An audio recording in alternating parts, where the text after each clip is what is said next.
Nag-iingay po ang kampo ni Mike Defensor at ni Chavit Singson dahil bigo po silang ma-file yung kanilang impeachment case laban kay President Bongbong Marcos kahapon. So ngayon, nagpa-press con sila. Kung ano-ano na naman ang kanilang sinabi.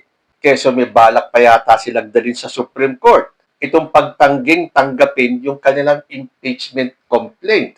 Hindi nga ba at narinig niyo yung abogado ng grupong ito? Nakalimutan ko yung pangalan niya eh. Yung ang lakas-lakas ng boses na ang yabang-yabang, kahapon narinig ko, sabi niya, tatanggalin na daw nila ang ulo ng korupsyon. Yung presidenteng naglabas ng katiwalian, yun daw ang patatanggal nila.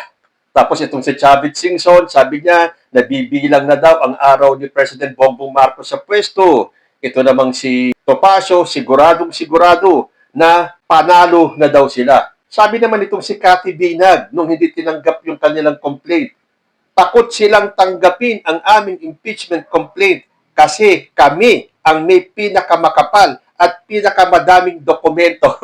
So, pakapalan pala ng dokumento yan. O, teka muna, kung dadaanin pala sa kapal ng dokumento, ay talon-talo na si Sara Duterte pagdating ng impeachment trial niya. Then nakita nyo ba kung gaano kakakapal yung mga dokumentong sinabit para sa impeachment ni Sara Duterte? Pero yan ba ay nadadaan sa kapal o sa dami ng dokumentong dala-dala? Ang narinig ko pa kasi, last day nag-file itong grupo nila Chavit Singson. Last day. So may nauna na sa kanila. Dapat kung sigurado sila sa kanilang ipa-file na impeachment, dapat inunahan na nila. Inagahan nila ang pag-file ng complaint. Ngayon, porque hindi tinanggap yung kanilang impeachment complaint, nangawa-ngawa sila. Pero tama ba ang ginawa ng House na hindi nila tinanggap yung impeachment complaint ng grupong ito? Sino ba ang nagkulang? Ayan, sabi ko sa inyo, natututo ako sa edad kong to, natututo ako ng maraming bagay, lalo na sa ating batas, sa konstitusyon, sa politika, mula nung nag-vlog po ako. Meron po akong nabasang post sa One Luna Vlog at gusto ko na naman i-share sa inyo. Reaksyonan po natin itong sinulat dito sa One Luna Vlog. Today, pero kahapon po ito pinost. So, kahapon, ang grupo ni na Mike Defensor, top caliber veteran lawyer Ferdinand Topacio, Chavit Singson, and teka muna, ulitin ko. Kahapon yung grupo nila Mike Defensor, top caliber veteran lawyer Ferdinand Topacio. Teka muna. Considered bang top caliber lawyer itong si Ferdinand Topacio? Veteran, yes. Pero top caliber? Eh, dami niyang kliyente, nakakulong na. Siguro nung panahon niya, top caliber siya. Pero ngayon, anyway, tuloy natin. At ang grupo nila, humarap sa kamera at inakusahan ang House of Representatives of violating the Constitution nung hindi tinanggap ng House yung kanilang impeachment complaint. Ang ingay nga po nila eh. Kung nakita niyo yung video, kung pwede lang sabay-sabay silang magsalita at kinu-question nila kung bakit hindi tinanggap yung kanilang impeachment complaint. At kahit na doon sa kanilang press con kanina, talaga pong ang ingay-ingay ng grupong ito.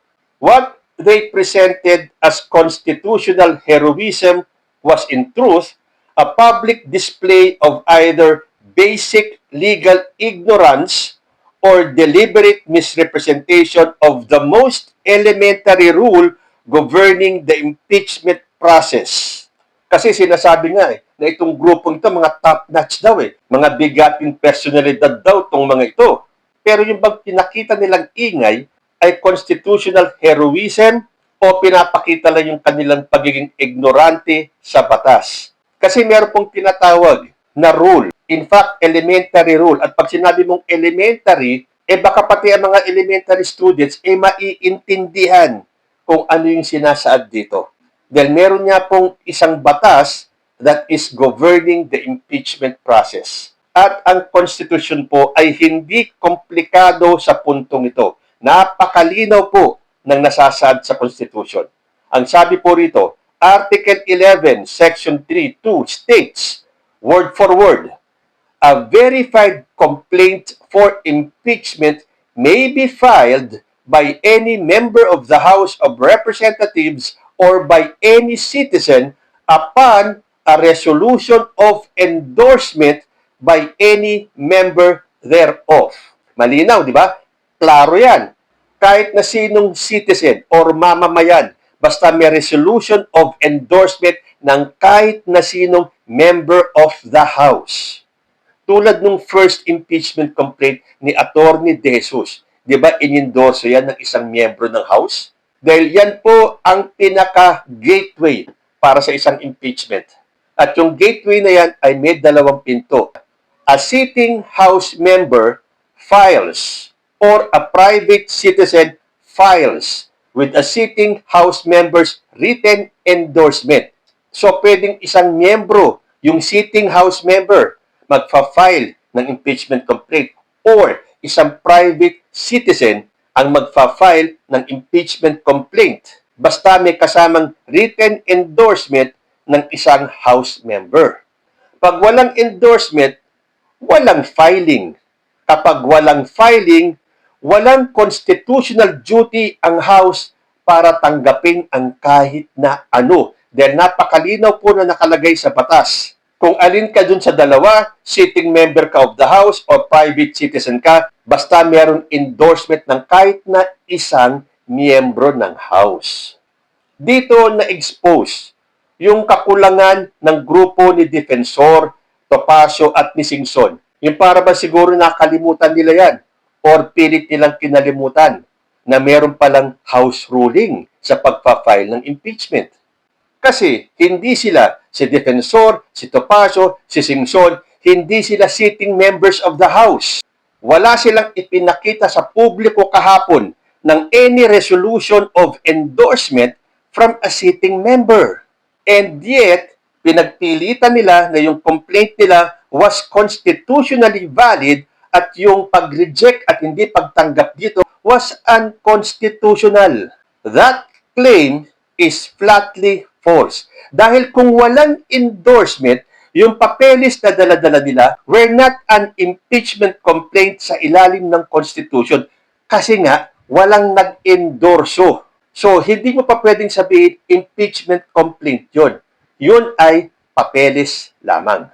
They were just documents, mga political pamphlets in folder form. O pwedeng props nila yun, yung mga papeles na yun, para magmukha silang superheroes sa DDS Universe. Aba, ito mga batikan na mga personalidad na to, ipapa-impeach ang Pangulo. So, hero nga naman sila sa paningin ng mga DDS. Pero alam ba ng mga DDS na may pagkukulang itong mga superheroes nila? Inamin pa ni Defensor sa kanyang mga interviews that House rules require a sitting member to file or endorse a complaint. Tapos at the same breath, inakusahan niya yung House of violating the Constitution. Pero hindi po legal reasoning yan. Yan po ay intellectual dishonesty. Ano ibig sabihin ng intellectual dishonesty? Yung alam mo kung ano ang dapat, pero hindi mo sinunod yun dahil hindi tutugma sa naratibo ninyo, sa kagustuhan ninyo. You do not get to acknowledge the rule or hindi mo pwedeng sabihin, oo, may batas na ganito. Tapos, i-ignore mo na kunyari, hindi mo alam yung batas na yon dahil hindi umaayon sa gusto ninyo. Si Topacio naman, isang lawyer who has long string legal victories. Ayan na naman tayo. Siguro nga nung panahon ni Topacio, marami naman siyang naipanalong mga kaso. Pero sa panahong ito, ay hindi. But anyway, sige. Di ba kapag nagsasalita si Topacio, parang maalam talaga siya. Parang siya lang ang lawyer na alam ang batas. Lalo na pagdating sa Constitution. But he did know better. Dahil pinabayaan niya yung grupong yan na magposturang mga biktima. Dahil hindi tinanggap yung kanilang impeachment complaint eh. Samantalang kahit na ang isang first-year law student alam that constitutional conditions are not optional. The endorsement requirement is not a technicality. Yung endorsement is the foundation, yung pinakabasihan ng entire impeachment mechanism. Kapag wala yun, walang uusad. So, hindi po yan incompetence sa parte ng House nung hindi nila tinanggap yung impeachment complaint. Tapos, dinala pa nila si Chavit Singson para magdagdag na spectacle. Pero, wala naman substansya. Dahil hindi porke ikaw ay isang politikong sikat na sikat, ay mababago na nun ang Constitution. Hindi po ganun ang kalakaran sa Constitution. Pera, kasikatan o yung ngaw-ngaw ka ng ngaw-ngaw sa harap ng mikropono ay hindi pwedeng ipampalit sa legal na usapin. The Constitution does not care who you are or which group you represent. Kahit na sino kang Poncio Pilato ka, walang pakialam ang konstitusyon.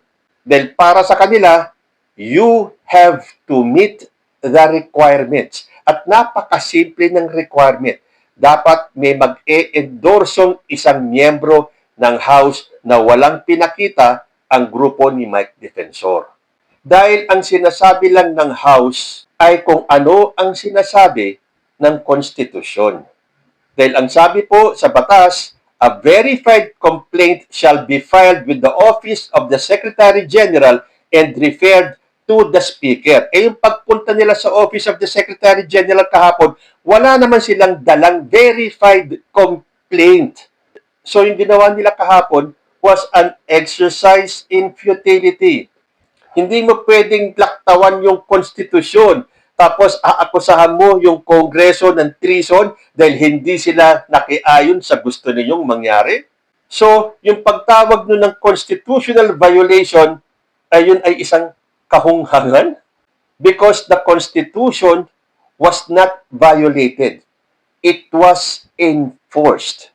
Pinairan lang po kahapon ang batas. What failed here was not democracy, not due process, not accountability. What failed was defensor's understanding of constitutional law, Topacio's professional responsibility to tell his clients the truth, and Singson's grasp of the limits of political theater. Hindi dapat pinagmamalaki pa ni Chavit Singson na meron siyang isang maletang ebidensya, isang maletang dokumento as evidence at marami pa daw susunod dyan. Tapos yung responsibilidad ni Topacio dahil sinasabi niya siya isang top caliber veteran lawyer. So dapat alam niya na kailangan may endorsement ng isang miyembro. At yung kakulangan ni defensor na intindihin ang konstitusyon. Kasi if defensor and his companions genuinely believe in their cause, napakasimple po ng solusyon. Kumumbinsi sila ng isang sitting house member para i-endorso yung kanilang complaint. Ganun lang kasimple yun. But they did not.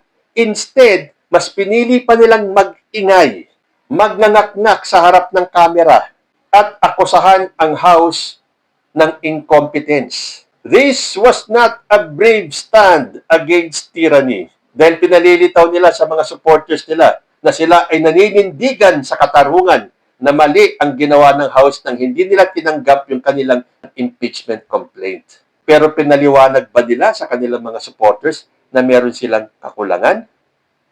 It was a legally hollow stunt to appease the DDS trolls.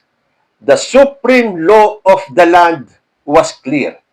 Yes po, malinaw na malinaw po ang sinasabi ng batas. But they ignored it. Tapos isisisi nila sa House ang pagkabigo nila. Yan po ang isang classic example ng mga pa-victim. Sana po, tulad ko, may natutunan tayo dito sa sinulat ni Juan Luna Vlog.